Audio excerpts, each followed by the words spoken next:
Hello, everyone. I'm Santiago C. Carrata, President and CEO of Visit Tampa Bay, and welcome to another episode of Unlocking Tampa Bay. This month, we're celebrating National Hispanic Heritage Month. As a Latino myself, I'm very proud to be celebrating and honoring a culture that's had an immense impact on the Tampa Bay community.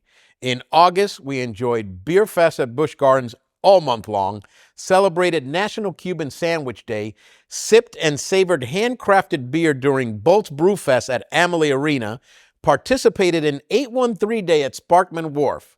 Now that we're in September, football is back and we're getting ready for another amazing season with the Tampa Bay Buccaneers. We get to celebrate World Tourism Day, the first day of fall, Labor Day, and so much more. We're excited to jump into the month and celebrate National Hispanic Heritage. As usual, take it away, Serena. Thank you so much, Santiago. And we are so honored to be able to recognize Hispanic Heritage Month.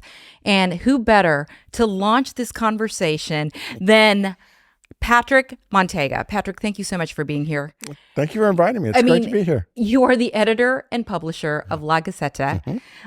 It is the oldest Hispanic newspaper in the entire country. Correct. In the entire country. Yeah. Let's start there. Wow. Well, my grandfather started the newspaper 101 years ago. It started off as a Spanish daily. My grandfather originally came here not to be a newspaper publisher, but he came here in 1913 to read in the cigar factories. He was a lector.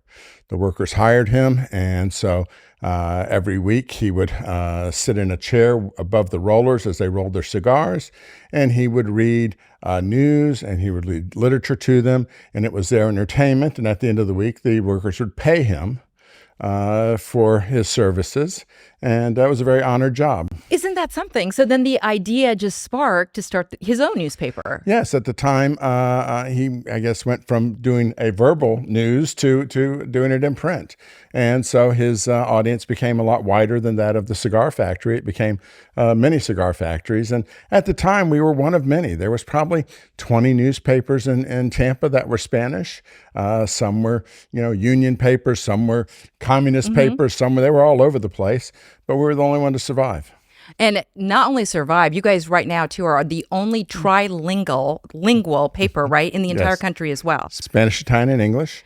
We started off as Spanish only, and in the 50s, as our population became more dependent on English, because we're now in second, third generation, we went to add English. And then the Italian community approached us, and they wanted us to add Italian because they were losing their language. The Italians had come here when the Cubans did it, turn of the century, and their kids learned English in school. The adults had to speak Spanish in the factories, and so Italian got kind of left behind. And so without a written version of your language, you soon lose it. And so we've done a page of Italian ever since. That's wonderful. And, you are the editor and publisher, third generation. Also, what an accomplishment. I mean, we need to talk about it, right? Everybody's going to the internet. They have gone to the internet, but your paper has chosen not to do that. Correct. Very traditional, 18,000, at least in circulation. Share and talk more about that decision and why it's so important. Well, I remember talking to my father back in the 80s about what we should do. You had Associated Press was selling its news to Yahoo. They were putting it on the internet for free. And we decided to wait and see and find out who had the best business plan for moving to the internet. We're still waiting. I mean, really, nobody's had a great move of going. They've lost their print newspaper, just like the Times has done here recently, and its move, it's hardly printing anymore because it's now going on the internet. And so, the internet advertising never paid what run of press advertising did. And so a lot of these newspapers folded trying to pursue the internet, and we just never did. But we're a niche publication. If you want to get us, great. If not, we're okay. But, I love you talking about that because when you and I were speaking earlier, you said to me, we can't keep up with the newspapers covering the hurricanes or covering maybe a Buccaneers game. that's why you are so niche and you do very special stories. Yeah, we write about our history. We write about news that other people are forgetting about. And sometimes we write about news with a Latin twist. Something's happened in our community and they get reported on a certain way, but sometimes there's a Latin side to that story. And we'll write about that. So, Patrick, how do we get the newspaper? Well, even though we don't offer a whole newspaper online, you can go online to order it and we'll mail it to you. So you go to lagacetanewspaper.com.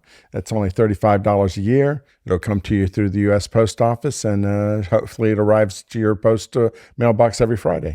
And are they at locations as well? We do. We have retail locations that stretch all the way from Fort Myers north to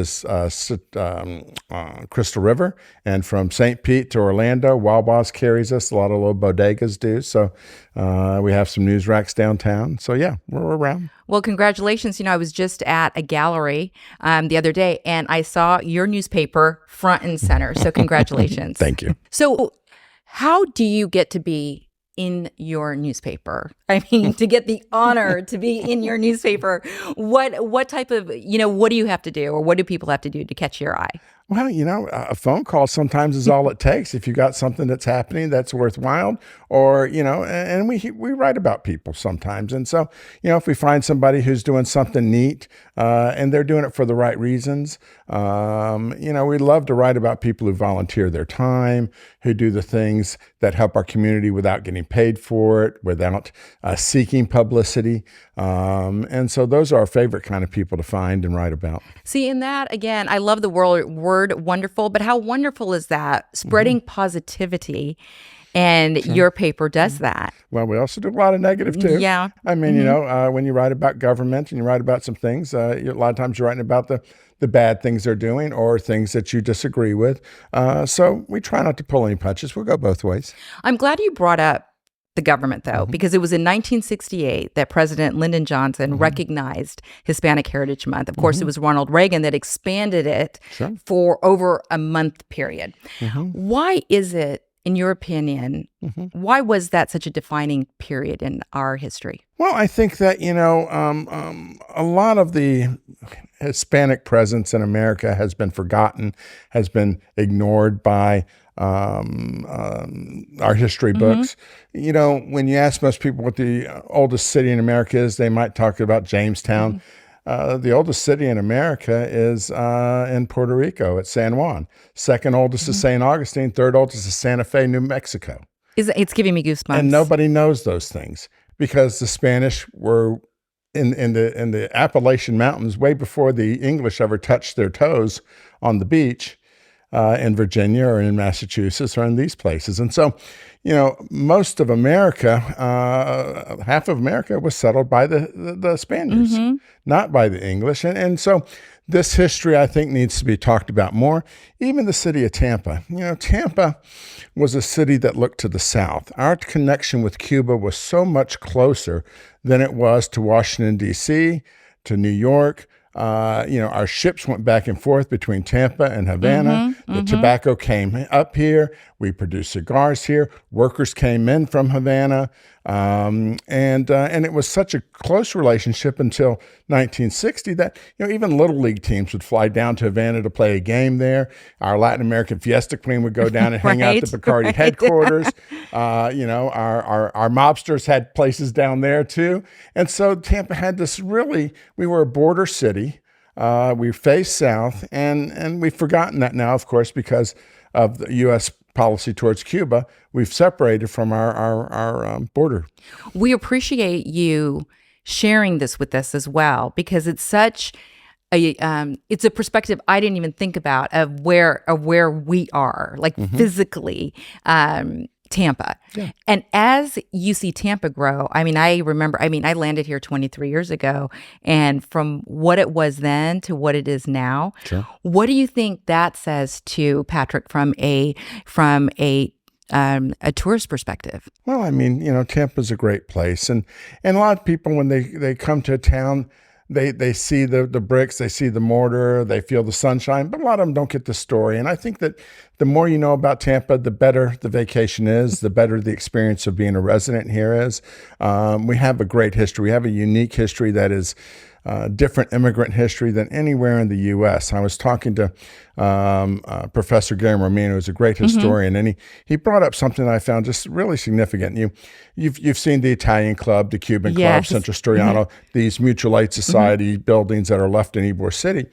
And in many towns in the U.S., you might find a Polish American club, a Hungarian club, a Romanian club, a French club. And these were people who settled in these areas, and they would get a little place above a butcher shop or in an old warehouse, and they'd get some old chairs in there, and they'd kind of gather up, and they'd talk in their language, and they'd celebrate their culture. But most of these places were, like I said, small. They were borrowed. They didn't last. Here in Ybor City, the Cubans who came here, the Spaniards came here, the Italians, they built cathedrals. They built these huge buildings. They built brick hospitals. They built cemeteries. They were here to stay, and you just won't find this kind of immigrant settlement anywhere in the U.S. And I think it makes us truly unique. Even our newspaper's existence here shows kind of how unique this colony is and this community is.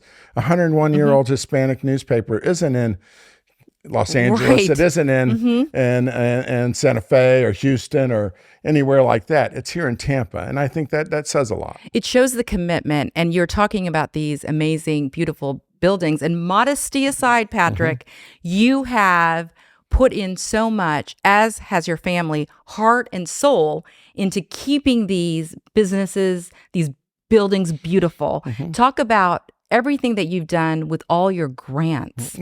Well, I'm the president of the Cuban Club Foundation, or was until a month ago. We switched presidency, but still involved with it. And with the other clubs, I've also worked on trying to raise money.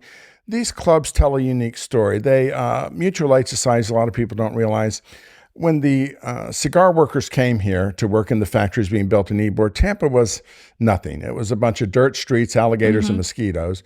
And the Cubans got off the boat after leaving the metropolitan area of Havana, which had beautiful opera houses, had all these modern facilities.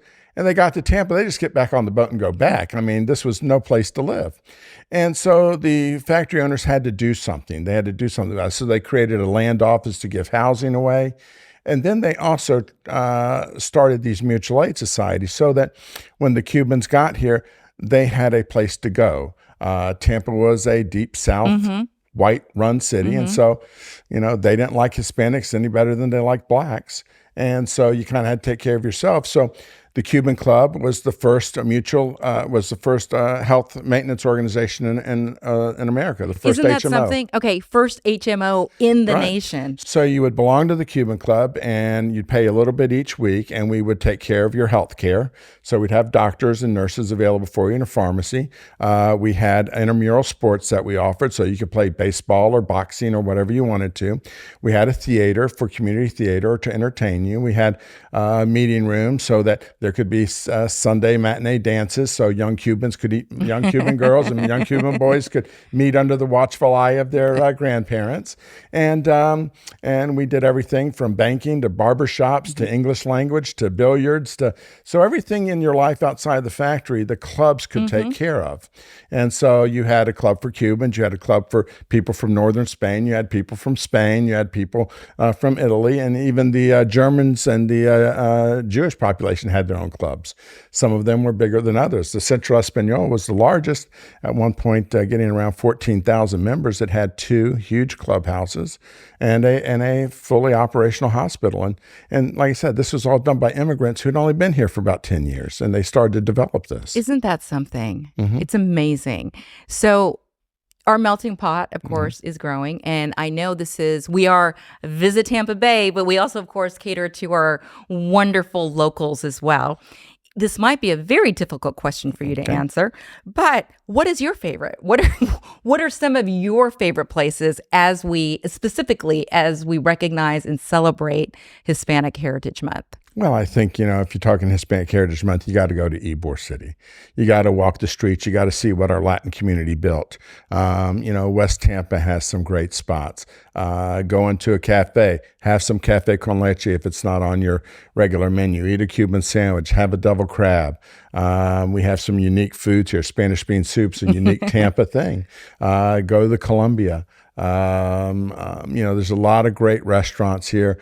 Going down Columbus Boulevard, which is has a nickname Boliche Boulevard, you will find every type of Latin American cuisine there. And so just in a few blocks, you can eat around the world. And so, I think those are some of my favorite things to do. And I would suggest if you really wanted to get into Hispanic Heritage Month, go and do it. And of course, as we go around the city, your family is quite recognized. Your grandfather and your father both have statues. Yes, my grandfather's on the Riverwalk. It's a bust of him and talks about his contributions to the city along with him being a lector. My father's statue is in Ybor City, and he's leaning against Central Espanol, and he's reading a newspaper. And my father was a really unique man, and he did a lot to try and save Ybor City when it was on the verge of completely getting bulldozed. And his friends rewarded him with raising money and putting a statue up of him after he passed away. He had a good friend with George Steinbrenner who paid for half of the statue. Wow. Which was so nice for the head of the Yankees to do.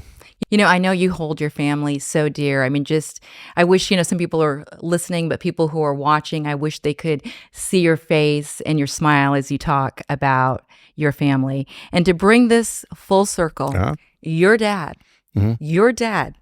hired your now wife of 40 years at the newspaper. Before me, yeah. I got married. I got hired about probably 6 months after she did. She started the newspaper before I did. I think she was 19 when she started at the newspaper. I was probably 20.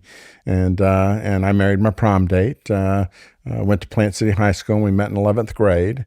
And adorable. And so we've been married 40 years, got 3 children, 3 grandchildren, and I'm a really lucky man. Well, you know what? And we can also say in this case, right? Father knows best, maybe. Well, we are so lucky to have you. You are such a Tampa Bay treasure. But before I let you go, Sure. Santiago did mention something about a spooky season.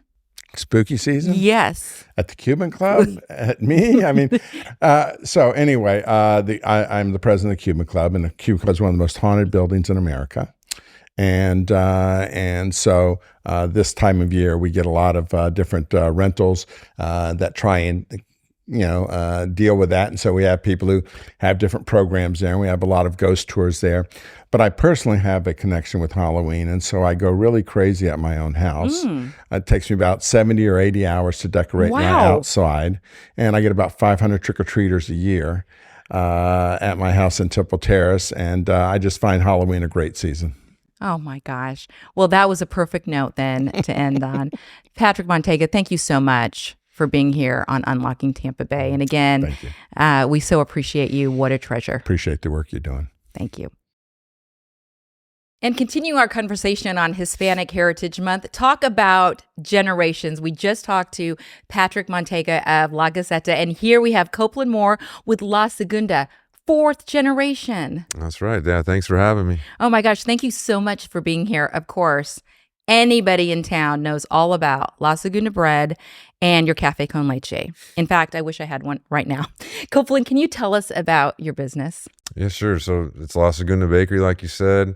My great-grandfather started the business in 1915. He was born in Spain, went to Cuba to fight in the Spanish-American War, learned how to make Cuban bread, and then brought it to Ybor City with the big rush of the cigar industry. And so, over the years, it's just kind of grown naturally. And, today we have 4 locations, and we still make the bread the same way that my grandfather did. And what is it, 22,000 loaves of bread you make every single day? Yeah, that's right now. It's about what we make. That's incredible. How many bakers do you guys have on staff, or how many people does it take to keep this flow going? Yeah, I think we probably have around 30 to 35 bakers right now. It fluctuates with the orders, but yeah, a lot of them have been with us a long time, tenured and very experienced and good people. And you talk about your 4 locations, but you also provide your bread to some huge restaurants and key people in the area. Can you talk about that? Yeah, well, sure. So Columbia Restaurant is our longest standing customer. We've been dealing with the Gonsmarts for over 100 years now. Our families are intertwined, and they're great people. We see them as more than a customer. That their family has helped us through a lot of different things, and they've always been great and always have helped us with the business.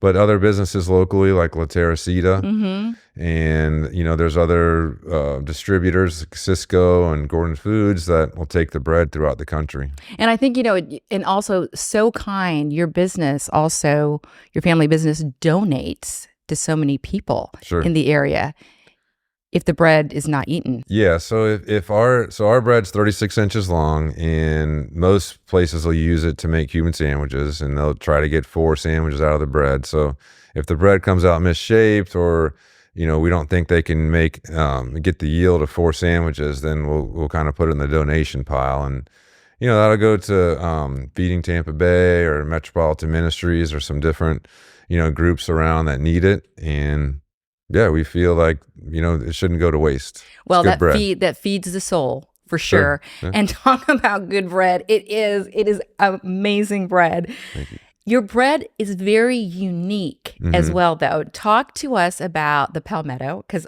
it's a La Segunda loaf because of the way the bread also looks. Sure.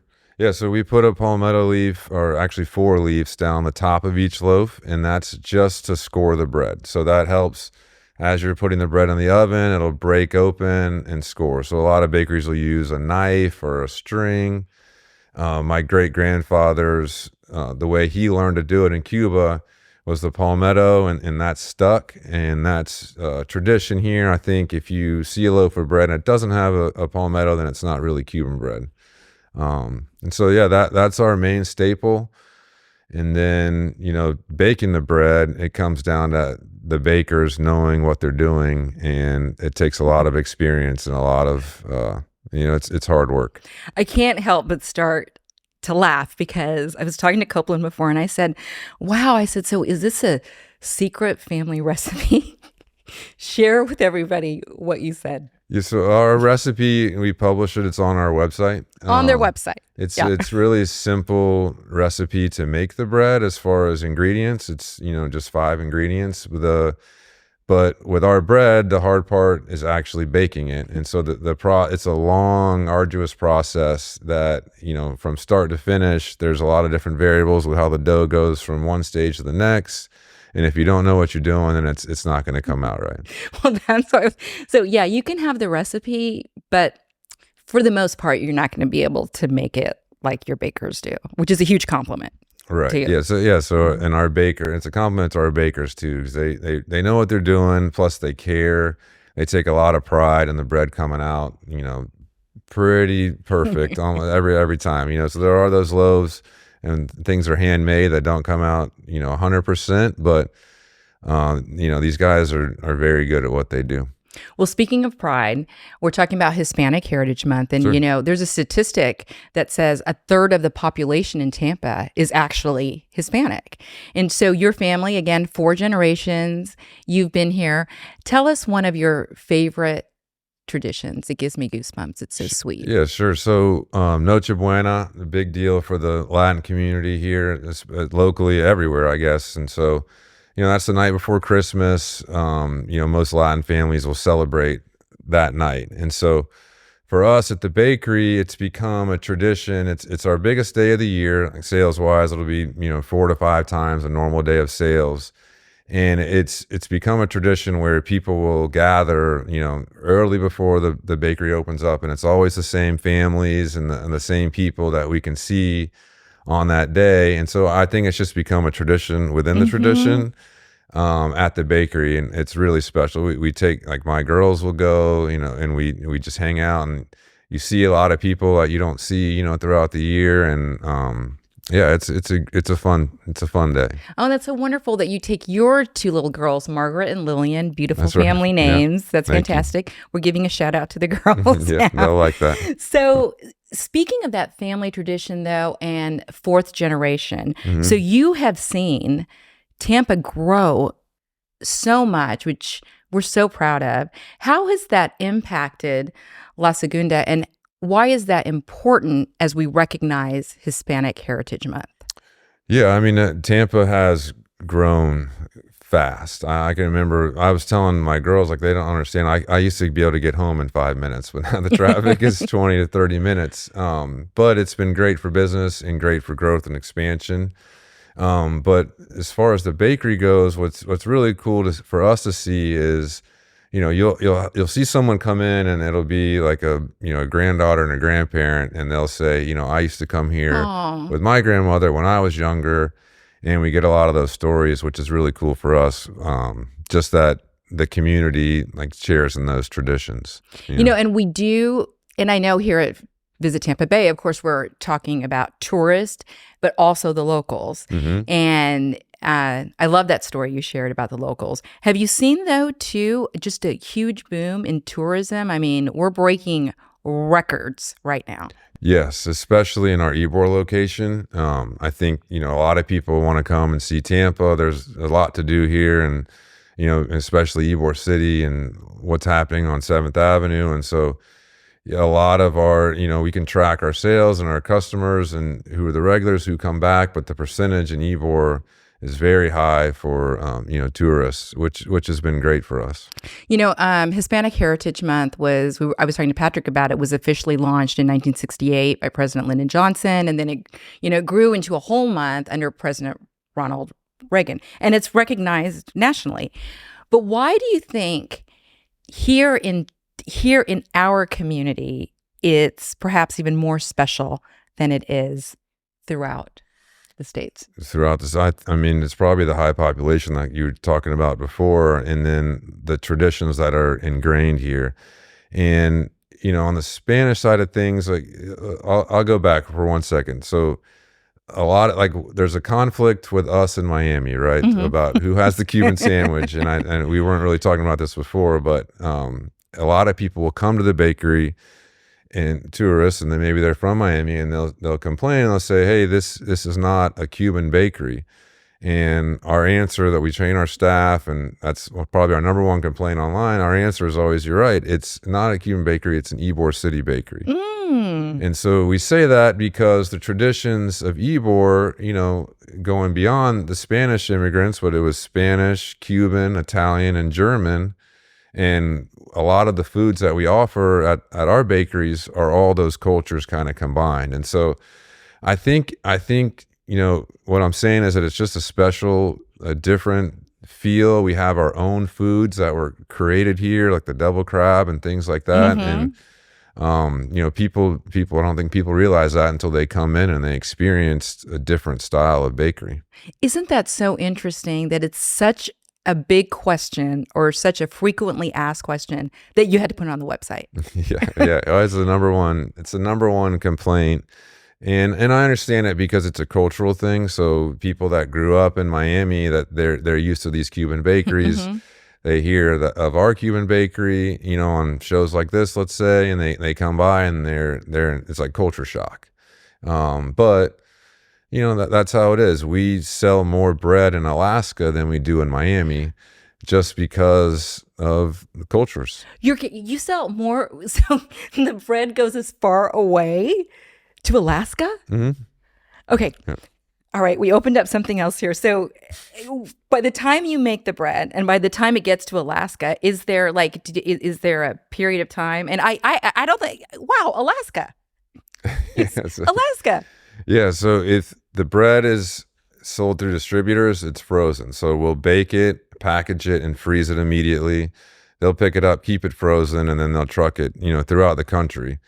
And Alaska, they buy a lot of bread up there. I don't know why, but they like Cuban sandwiches. Yeah, and bread is always such a comfort food, right? Mm-hmm. And it's maybe a little colder than it is here, maybe a little Just darker. a tiny bit, yeah. Where else are you guys? So our bread reaches probably about 30 different states right now. So most of the country, obviously most of that's in the Southeast, but all the way out to California, Colorado, New York. I think we just opened up a customer in Minnesota. So yeah, it gets around. That's fantastic. So I would imagine you would hope to be in every single state. Sure. How did that start happening, though, Copeland? That's a good question. So that actually started happening with Beef O'Brady's, which I don't know if you know, I'm sure you know that Yes. restaurant group here locally, but obviously they started in Tampa, and they've always taken our bread. And so they have franchises. And so that franchise, let's say a franchise opens in Atlanta or a franchise opens in Charlotte, opens in Minneapolis, for example, and the distributor, so they'll tell the distributor they have to have our bread at their store. And so the distributor will bring the bread into that city. And then from there, we can sell to other restaurants around in that city. So really, Beef O'Brady's was a driver of growth for us outside of the city. That's why I love this show and finding out so many details. Who would have thought? And it's all about relationships. Yes, we've had a relationship for them for as long as I've been there. It's probably over 20 years now that we've been providing them bread, and they've been buying bread from us. And it actually I'll go back, because before that, it started when the Columbia started growing. So Columbia Restaurant opened up in Sarasota and Celebration and St. Augustine. And when that started happening, we tried to deliver bread to them, but it didn't work. It was too far of a distribution, and we couldn't make the logistics work out. And so they came to us and they said, "Hey, why don't we try to make this bread a little bit different, make it a little bit smaller, and we can package it and box it and distribute it easier."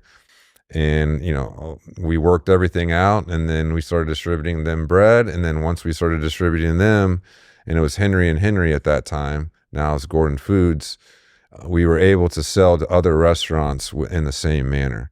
Isn't that something? And I keep on thinking about that number of 22,000 loaves of bread that you bake every single day. So what does that facility look like? And where is that facility where you bake all the bread? Sure. So our main facility is in Ybor, and we bake the majority of bread there, and I think our building's like 10,000 square feet, but we operate 24 hours a day. So, 24 hours a day. So there's always someone there, and they're always baking. We only have 2 ovens. They're large ovens, but we don't turn them off.